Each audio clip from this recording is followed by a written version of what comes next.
Spring in 1968, La Belle France is on strike. The sepia-tinted images, the demonstrations and the clashes with police have become a symbol of France. For many, strikes are now a cliche for the country.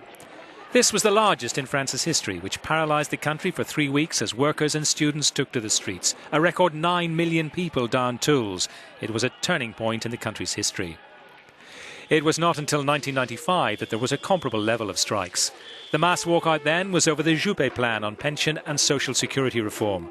Alain Juppé was the then Prime Minister of the Jacques Chirac presidency, who had just been elected.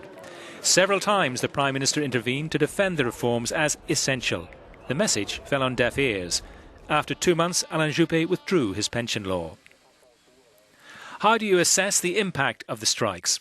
Economically, it is difficult to be precise. Estimates for the events of 1995 are put at a cost of between 0.2% and 0.3% of GDP. Those figures do not make a huge dent.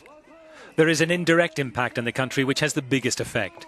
Each new mobilisation, every social movement leads to the country becoming paralysed, which in turn has an effect of blocking any reform, making them difficult to implement. Successive governments have been seen to go backwards.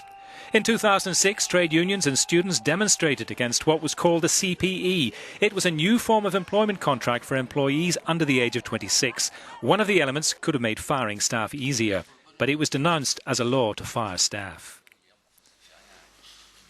J'ai voulu agir vite. I wanted to act quickly. I wanted to propose a strong solution. That was not understood by everyone. I am sorry. Je le regrette. And so once more a law was retired. In March 2010 it was the turn of the government of François Fillon to face the wrath of the French workers. This time it was pensions. The Prime Minister wanted to increase the retirement age from 60 to 62 years. Several million private and public sector workers took to the streets, but this time François Fillon did not back down. Ironically, his stance provoked a rebuke from one MP, Manuel Valls.